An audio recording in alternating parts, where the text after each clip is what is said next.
사람의 신분이나 재산, 그리고 학력, 집안, 배경 등 그 어떤 조건을 가지고서라도 주님은 차별하지 않습니다. 그러나 그 사람의 믿음에 따라서 은혜를 베푸시는 분이다라고 하는 것이죠. 믿음에 있어서는 차별이 있다라고 하는 것입니다. 그런 점에서 우리가 이렇게 말할 수 있을 것입니다. 하나님은 사람을 차별하지 않지만 믿음은 차별하신다라고 말입니다. 그렇습니다. 하나님은 우리에게서 다른 것을 보지 않습니다. 하나님은 우리의 믿음을 보고 있습니다. 그래서 우리에게 믿음이 있으면 하나님은 무엇보다도 기뻐하십니다. 그리고 믿음의 분량만큼 하나님은 은혜를 부어주십니다. 반대로 믿음이 없으면 하나님은 슬퍼하십니다. 히브리서 11장 6절에 보면은 히브리서 기자가 이런 말씀을 하죠. 믿음이 없이는 하나님을 기쁘시게 하지 못하나니 하나님께 나아가는 자는 반드시 그가 계신 것과 또한 그가 자기를 찾는 자들에게 상 주시는 이심을 믿어야 할지니라 했습니다. 복음서를 보면 예수님께서 믿음이 있고 없고에 따라 책망하기도 하고 그리고 칭찬하는 그런 모습을 우리가 종종 볼 수가 있습니다. 오늘 본문에는 백부장이 나오고 있습니다. 바로 그 백부장은 예수님께 큰 칭찬을 받았던 그런 사람입니다. 백부장은 유대인이 아니죠. 바로 로마 사람입니다. 로마의 장교입니다. 100명의 병사를 거느린 장교로서 요즘으로 말하면 한 중대장급 정도 되는 그런 사람입니다. 그리 높아 보이지 않지만 당시에는 식민지에 주둔하는 장교로서 세도가 대단했다라고 하는 것입니다. 그래서 식민지 백성들에게 잔인하고 포악한 경우가 허다했습니다. 그런데 본문에 나오는 백부장은 병들어 죽어가는 종을 위해서 예수님께 강구했는데 그로 인해서 크게 칭찬을 받는 그런 귀한 은혜를 이뤘습니다. 그리고 그 종이 치유되는 놀라운 은혜까지 덤으로 얻었다라고 하는 것입니다. 이 사건을 기록한 다른 복음서를 보면요, 좀 더 구체적으로 표현을 하고 있죠. 마태복음 8장 13절에 보니까 예수께서 백부장에게 이르시되 가라 내 믿은 대로 될지어다 하시니 그 즉시 하인이 나으니라 했습니다. 백부장의 믿음대로 예수님께서 기적을 베푸셨습니다. 놀라운 은혜인 것입니다. 그러니까 백부장의 놀라운 믿음에 대해 예수님께서 놀라운 은혜로 화답해 주었다라고 하는 것이죠. 여기서 우리는 중요한 원리를 발견하게 됩니다. 믿음의 차이가 은혜의 차이를 만든다라고 말입니다. 그러니까 우리의 믿음이 그만큼 중요하다라고 하는 것이죠. 바로 그 믿음이 너무나 소중하기 때문에 우리가 믿음을 키워나가는 것은 대단히 중요합니다. 그럴 때 하나님의 은혜가 깊어지고 하나님의 은혜가 풍성해지는 것입니다. 아무쪼록 오늘 말씀을 통해서 백부장처럼 예수님을 감동시키는 믿음의 소유자가 되는 우리 모두가 되었으면 합니다. 그래서 주님이 주시는 놀라운 은혜를 체험하고 그리고 진정 주님 예비하신 축복을 맛볼 수 있는 하나님의 사람들로 거듭나는 그러한 귀한 역사가 우리 모두에게 충만할 수 있기를 간절히 축원합니다. 그렇다면 백부장의 믿음의 특징은 무엇입니까? 세 가지로 우리가 생각해 볼 수 있습니다. 첫째는 행함이 있는 믿음이었다라고 하는 것이죠. 본문 2절과 3절에 보니까 어떤 백부장의 사랑하는 종이 병들어 죽게 되었더니 예수의 소문을 듣고 유대인 장로 저 사람을 예수께 보내어 오셔서 그 종을 구해주시기를 청한지라고 했습니다. 백부장에게 종이 있었는데 병들었습니다. 그러자 백부장은 그 종을 위해서 평소에 친분이 있던 유대인 장로들에게 부탁을 하게 되죠. 그렇게 해서 예수님을 찾아가서 나의 이 사정을 좀 알려달라고 장로 도와달라고 그렇게 부탁을 했습니다. 그런데 종을 어떻게 묘사합니까? 오늘 본문에 보니까 사랑하는 종이다라고 그렇게 묘사를 합니다. 얼마나 파격적인 표현입니까? 그 병은요 중풍병입니다. 종은 너무 아파서 인간적으로 보면요 도저히 가망성이 없는 그런 병이었습니다. 오늘날도 중풍은 무섭지만요 당시에는 치유가 거의 불가능한 그런 병입니다. 그런데 포기하지 않고 그 병을 고쳐달라고 그렇게 간절한 마음으로 주님께 사람을 보내서 강구했습니다. 로마 시대의 종이라고 하는 것은요 한마디로 물건에 불과합니다. 사람이 아닙니다. 주인이 죽일 수도 있고 살릴 수도 있는 그런 권한을 갖고 있습니다. 그런데 백부장은 종이 아프다고 마음 아파하면서 간절히 기도를 했습니다. 얼마나 사랑했는지 마치 가족이 아파한 것처럼 그렇게 아파했다라고 하는 것입니다. 당시 로마 군인들은 잔인하고 포악하기로 소문이 나 있습니다. 우리가 로마 시대, 이스라엘 당시 2000년 전에 그 상황을 영화로 만든 걸 보면요 로마 군인들이 얼마나 잔인한지 모릅니다. 대단히 잔인했죠. 아주 포악하고 그것이 로마 군인들의 하나의 특징이라고 하는 것입니다. 특히 장교들은 권세가 얼마나 대단했는지 그 행포는 이루 말할 수가 없을 정도였습니다. 그런데 여기 등장하는 백부장은 마치 천사와도 같습니다. 예수님을 찾아온 장로들이 백부장에 대해 한 말입니다. 본문 4절과 5절에 보니까 백부장은 뭐라고 표현합니까? 이에 그들이 예수께 나와 간절히 구하여 이르되 이 일을 하시는 것이 이 사람에게는 합당하니이다. 그가 우리 민족을 사랑하고 또한 우리를 위하여 회당을 지었나이다 하니라고 했습니다. 유대인 장로들은 백성들에게 존경을 받는 사람들입니다. 그런데 그들이 마치 자기 일처럼 예수님께 매달려서 강구를 하고 있습니다. 이유가 뭡니까? 당시 로마 군인들의 정서대로라면 식민지 백성인 자기들을 핍박하는 게 너무나도 당연한데 이 사람은 그렇지 않다라고 하는 것이죠. 자신들을 사랑해주고 여러 가지로 배려해주는 그런 사람이다라고 하는 것입니다. 심지어 자신들을 위해서 회당까지 지어주었다라고 그렇게 소개를 합니다. 여러분, 회당이라고 하는 것은요, 유대인들에게 있어서는 대단히 중요하죠. 그 회당을 통해서 예배를 드리고 또한 교육을 시킵니다. 그들에게 있어서는 유대 민족이 무엇인지를 알려주는 그러한 아주 중요한 요소가 되는 것이 회당입니다. 바로 그것을 이 백부장이 지어서 주었다는 것입니다. 요즘으로 말하면 교회를 건축해서 헌납을 한 것입니다. 이건 믿음이 없으면 도저히 불가능한 일입니다. 돈도 많이 들겠지만 또 어떻습니까? 상관의 눈치도 봐야 되고 잘못되면요 불이익을 당할 수도 있습니다.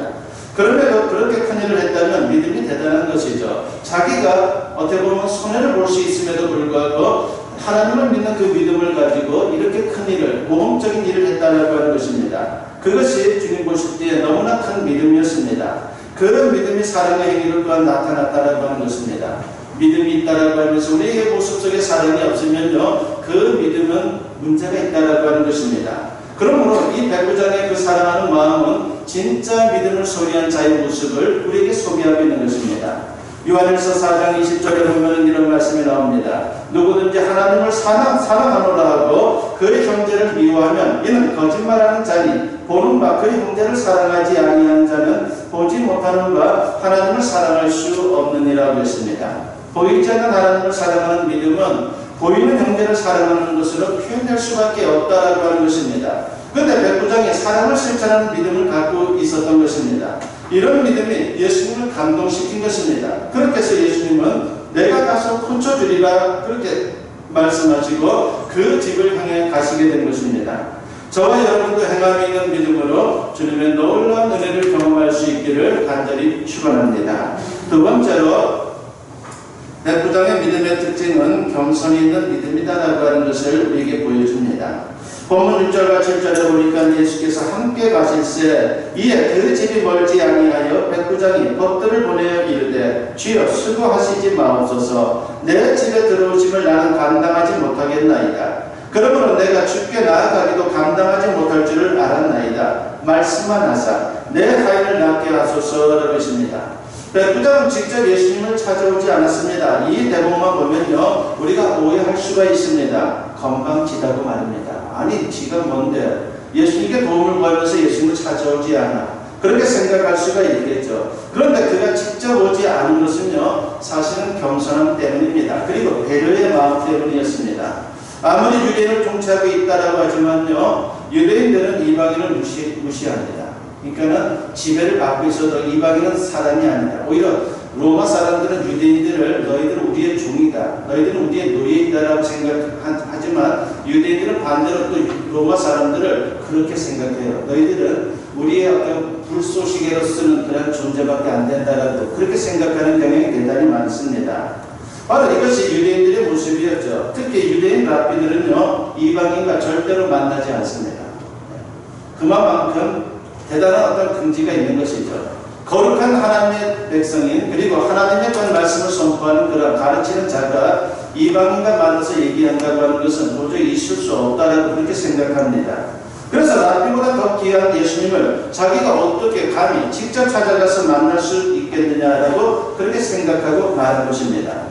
그래서 장로들에게 부탁을 한 것인데 막상 예수님이 자기 집으로 오신다고 하니까 어떻게 합니까? 깜짝 놀라게 되죠. 그리고 가슴이 뛰었습니다. 좋기도 하고 항송하기도 하고 가만히 생각해 보니까 예수님을 오시게 하는 게 너무나도 죄송스러웠습니다. 그래서 감당치 못하겠다라고 그렇게 말한 것입니다. 이게 바로 믿음이다라고 하는 겁니다. 겸손한 마음을 가지고 주님을 대하고 또한 주님을 위했던 사명을 감당하는 것, 그것이 바로 믿음이다라고 하는 것이죠. 하나님이 누구인지 알기에, 예수님이 누구인지 알기에 그 앞에 자신의 죄를 깨닫고 자기의 무익함을 고백하는 겸손이 온전한 믿음입니다. 믿음이 있노라 하면서 교만하게 굴면요, 아직은 설익은 믿음인 것이죠. 벼가 익으면 고개를 숙이듯이 믿음이 성숙해질수록 겸손해지는 게 이치라고 하는 것입니다. 여러분, 미국을 보면요, 트럼프 대통령이 보수적인 신앙인이에요. 저는 그 사람이 신앙인인 게 참 부끄럽습니다. 얼마나 교만합니까? 조금만 나아지는 게 있으면 자기 자랑하느라고 정신없어요. 그리고 국민들을 통합하기 위해서 노력하는 것이 아니라 자기 대통령 한 번 더 해먹으려고 하는 것에 또 초점을 맞추고 있죠. 겸손하지 못한 그러한 모습, 그의 또한 그런 여러 가지 또한 행위들이 우리 믿음의 사람들을 욕먹이게 하고 있는 것이고, 그리고 예수님의 영광을 가리고 있다라고 하는 것입니다. 이건 진짜 믿음이 아니에요. 이런 믿음을 세상은 어떻게 보겠습니까? 그것이 전부인양 생각하겠죠. 예수 믿는 사람들, 하나님을 믿는 사람들은 다 저렇다라고 생각할 것입니다. 우리는 그렇게 살아서는 안 됩니다. 그것은 축복된 인생을 얘기하는 그런 모습이 아닌 거예요. 그와 정반대의 모습, 겸손하고 낮아지는 모습을 가지고 우리가 세상을 살아야 한다고 하는 것입니다. 백부장이 그랬습니다. 예수님께서 그 모습을 보시고 얼마나 감동을 하셨는지 모릅니다. 그리고 큰 은혜를 그에게 베풀어 줍니다. 은혜는 마치 물과도 같습니다. 위에서 아래로 흐르는 것이죠.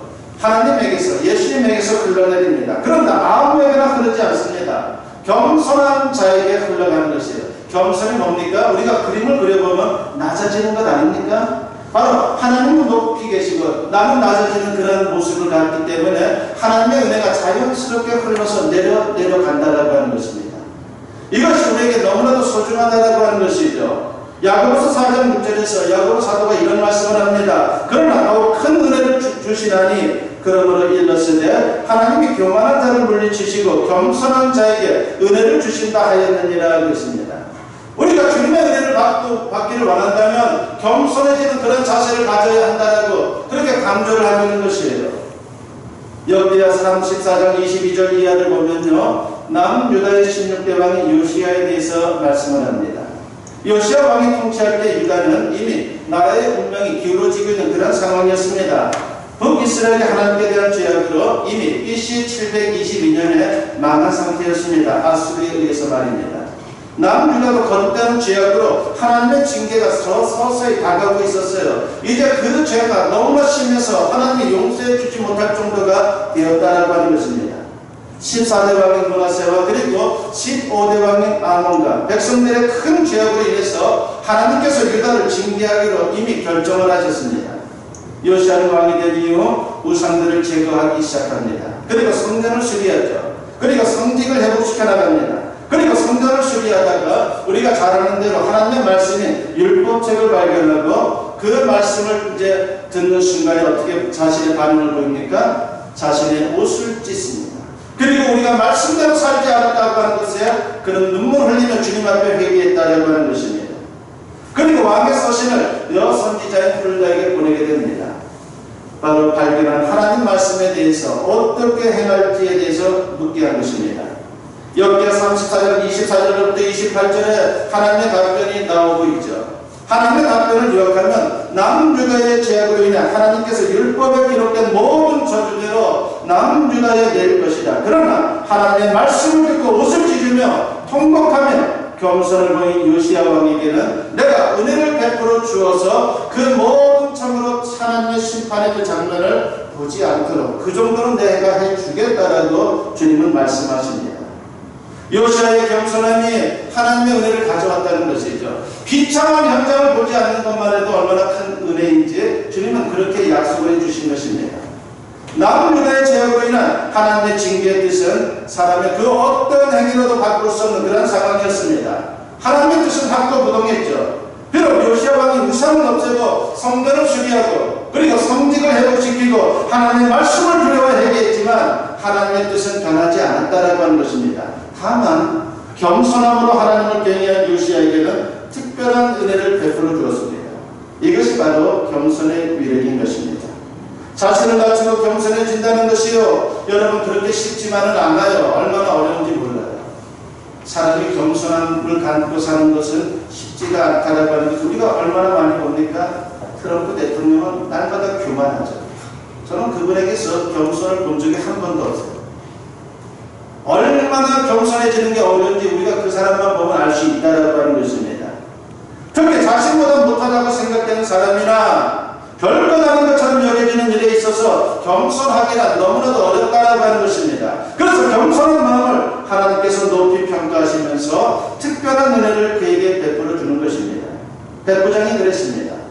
우리도 겸손한 믿음으로 주님의 놀라운 은혜를 체험할 수 있기를 주님의 이름으로 간절히 축원합니다.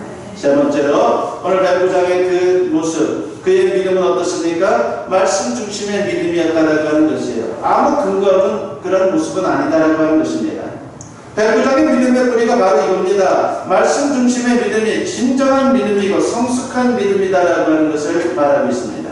이 믿음이 있을 때에 행함도 겸손도 자연스럽게 따라오게 되어 있는 것입니다. 예수님께서 감탄하면서 백부장을 칭찬하는 게 사실 말씀 중심의 믿음 때문이었습니다. 오늘 본문을 잘 관찰해 보면요, 백부장은 종예병이 나올 때까지 예수님을 직접 만나보지는 못했습니다. 그런데 놀라운 은혜가 그에게 임했죠. 어떻게 그게 가능한 것입니까? 말씀 중심의 믿음이기에 가능한 것입니다.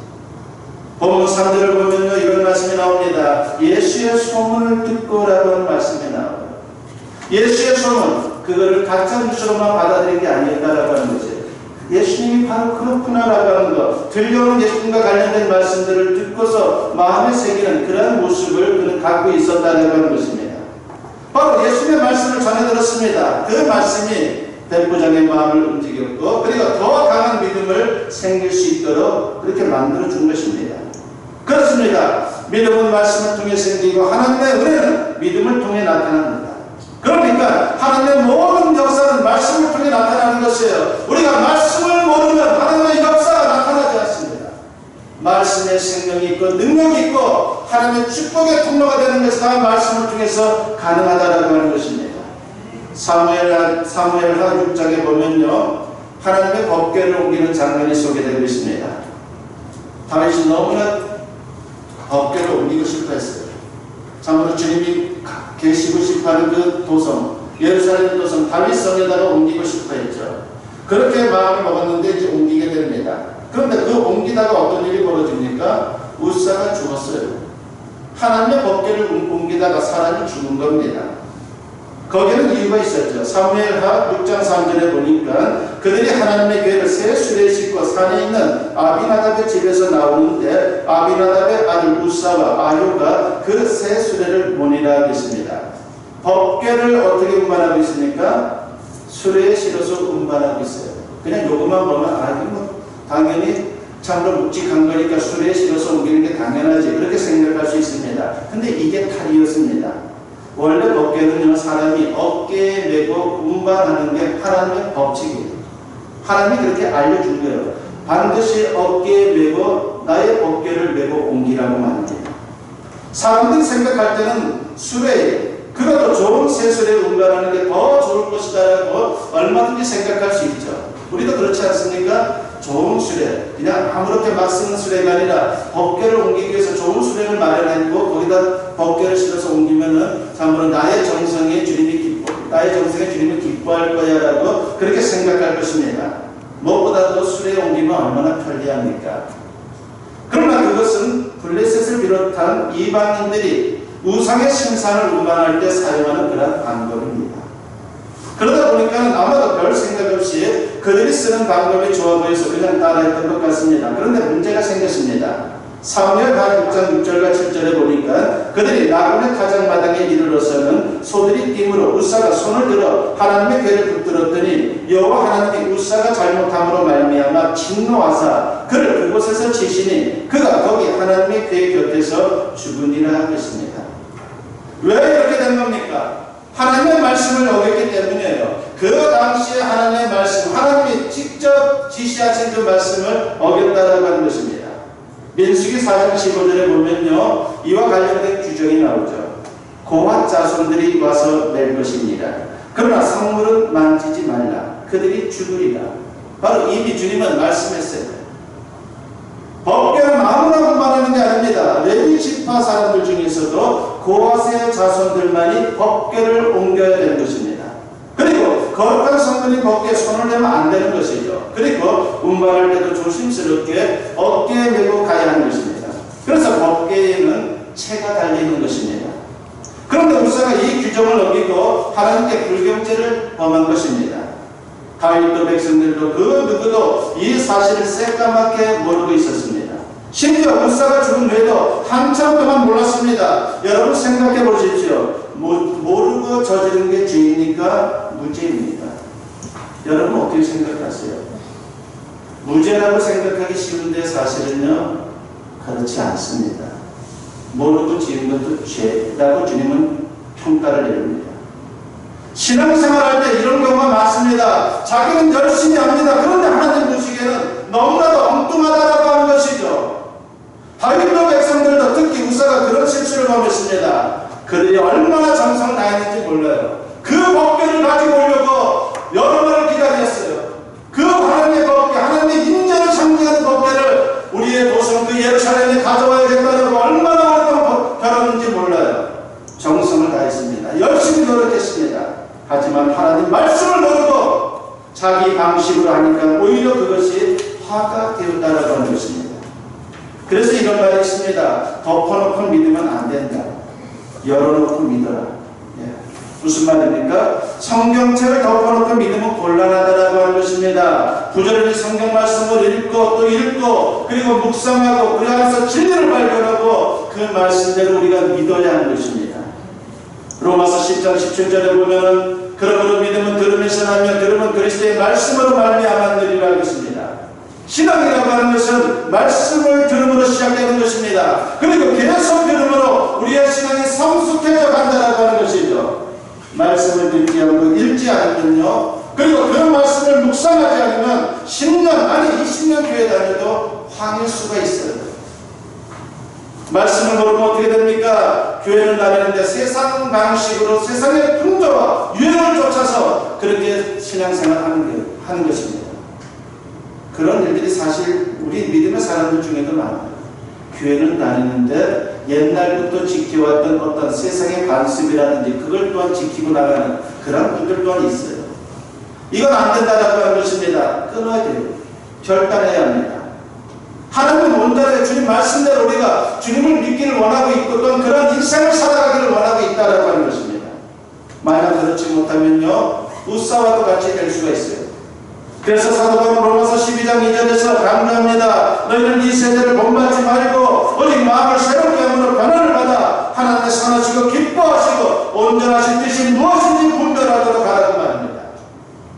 이스라엘이 광야 생활 40년 동안 참으로 실수한 것도 많지만 결국은 그들이 어떻게 승리했습니까? 한 가지 원칙을 지켰기 때문이죠. 무조건 구름 기둥, 불 기둥을 따라갔습니다. 자기 생각, 자기 경험, 자기 열심, 자기 판단 모든 것 다 내려놓고 겸손히 하나님의 말씀을 따라갈 때 그들은 가나안 땅에 이룰 수가 있었어요. 명심하십시오. 바른 신앙은 말씀 중심의 신앙입니다. 다른 것 없습니다. 미신 믿듯이 우상 종교 믿듯이 그렇게 하지 마십시오. 은사도 중요하고 기도도 중요하고 체험도 중요합니다. 그러나 가장 기본적인 것은 말씀이에요. 말씀과 배치가 되면 안 돼요. 그것이 어떤 능력을 가지는 모습이라 할지라도 주님이 원하는 모습이 될 수 없어요. 여러분 이단 사역에도 기적이 있어요. 그걸 하나님이 주신 능력이라고 봅니까? 그들의 모든 걸 종합해 보면 얼마나 추억합니까? 말씀을 가지고 그것이 하나의 잣대가 되어서 그걸 바라볼 때에 잘못되었구나라고 하는 것을 우리가 알 수 있는 것입니다. 그래서 말씀이 기본인 것입니다. 그러므로 말씀을 가장 귀히 여기고 말씀대로 믿고 말씀대로 순종하고 말씀대로 기도하면 하나님의 은혜가 자연스럽게 여러분에게 임하게 되는 것입니다. 그리고 주님의 역사가 여러분들의 삶 속에 또 나타나게 되는 것입니다. 저와 여러분도 말씀을 믿음으로 말씀의 삶 속에서 현실화되는 놀라운 은혜를 맛볼 수 있기를 바랍니다. 하나님의 놀라운 은혜를 받고 싶습니까? 그러면 먼저 백부장처럼 놀라운 믿음을 가꾸시기 바랍니다. 그래서 날마다 놀라운 믿음과 놀라운 은혜의 스파크가 일어나는 삶의 현장이 되시기를 주님의 이름으로 간절히 축원합니다. 오늘 말씀 생각